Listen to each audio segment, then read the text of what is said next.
Praise God, brethren. My name is Pastor Felix Kithome from Kenya, and I come to you with a message from the Most High God. I am seeing a serious and a deadly armed conflict between Israel and Iran in the near future. I'm seeing by the Spirit of the Most High God a serious and a deadly, a devastating armed conflict between Israel and Iran in the near future. There seems to be peace between the two countries, but that is deceptive. There is no permanent peace, but these two countries, they will seek to enter into an armed confrontation in the near future, says the Spirit of the Most High God. The root cause of the conflict will be Israel's insistence on dismantling fully and completely Iranian nuclear program. The root cause of the conflict will be due to Israel's insistence on dismantling fully Iranian nuclear weapon program. It has come to the knowledge of the top political and military officials in Israel that the nuclear weapon facilities in Iran, that is the TITHES, and the other nuclear facilities in Iran, they did not sustain serious damage, or rather they were not completely damaged or taken out of whack, but the damage which was sustained by the previous air campaign, which was conducted by Israel with the help from USA, it caused minimal, it achieved minimal damage into these Fordo and Natanz nuclear facilities in Iran. And I'm seeing the Prime Minister Benjamin Netanyahu calling his war cabinet and intimating to them that he needs to destroy the Fordo and the Natanz and all the other nuclear facilities in Iran, which are buried deep into the mountains. I'm seeing the Israelis. They are developing a little bunker buster missile.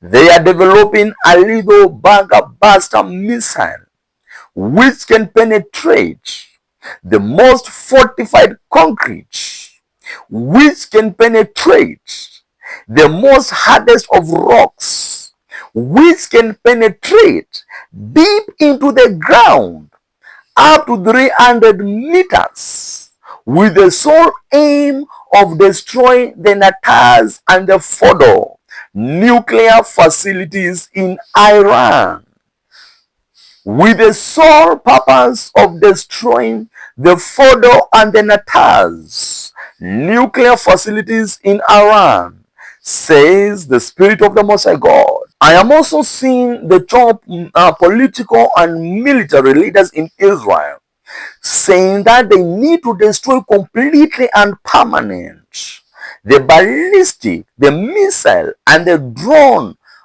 industries in Iran, which are causing threat to the well-being and the continuing survival of the state of Israel. I'm seeing the Israelis. They are in negotiations, even as we speak, with their counterparts from the United States of America. They are seeking the help of the Americans in developing these little bombs and these little missiles, which will destroy permanently the nuclear facilities, the nuclear weapon storage and industries facilities in Iran. However, I'm seeing the Iranians arming themselves to the teeth. I'm seeing the Iranian regime. They are crafting strategies on how to evade the sanctions which have been imposed on them by the USA and other Western countries. I'm seeing them bypassing those sanctions and acquiring modern and technologically capable weapons from China and from Russia. I'm seeing them arming themselves with advanced air defense systems, which are aimed at detecting the most speed of Israeli jets or warplanes. I'm seeing this campaign taking place in Iran and inside Iran. But it will not be as easy for Israel to dismantle the Iranian air defense systems as they did in the 12th war. They will come against a spirited Iranian military force, the Quds force, who are determined at stopping Israel at all costs. However, Israel will eventually overcome those air defenses and those surface-to-air missiles and those surface-to-surface missiles, but they will do so only with the help from America. However, I'm seeing a series of disagreements between the Israelis and the Americans. The Americans will not want a prolonged war, but the Israelis are in favor of a prolonged war and even sending ground troops inside Iran if necessary. But the Americans are opposed to such an idea.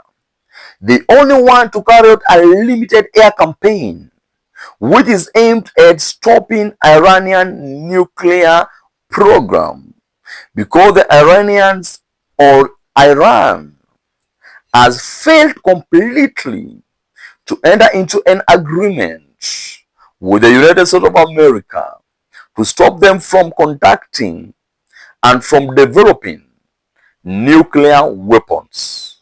The Israelis will seek to kill Khamenei Ayatollah and the president of Iran and the foreign minister of Iran and all the top-ranking political leaders in Iran and all the top-ranking generals in Iran. Their aim will be to cause a regime change and to install a puppet regime which will be friendly and which will safeguard its interests for its long-term survival. However, the Americans will be opposed to a regime change. We should pray for them to iron out those disagreements, because if they disagree publicly, then China and Russia will be drawn into the conflict, and Israel might lose that campaign, and Israel will lose that campaign. But if the Israelis and the Americans are united, I'm seeing the Israelis and the Americans warding off Russia and China and North Korea from interfering in that armed conflict between Iran and Israel, says the Spirit of the Most High God. Therefore, I'm calling upon intercessors around the world to pray for the peace and security of Jerusalem and Israel, because that is what we have been mandated, says the Spirit of the Most High God.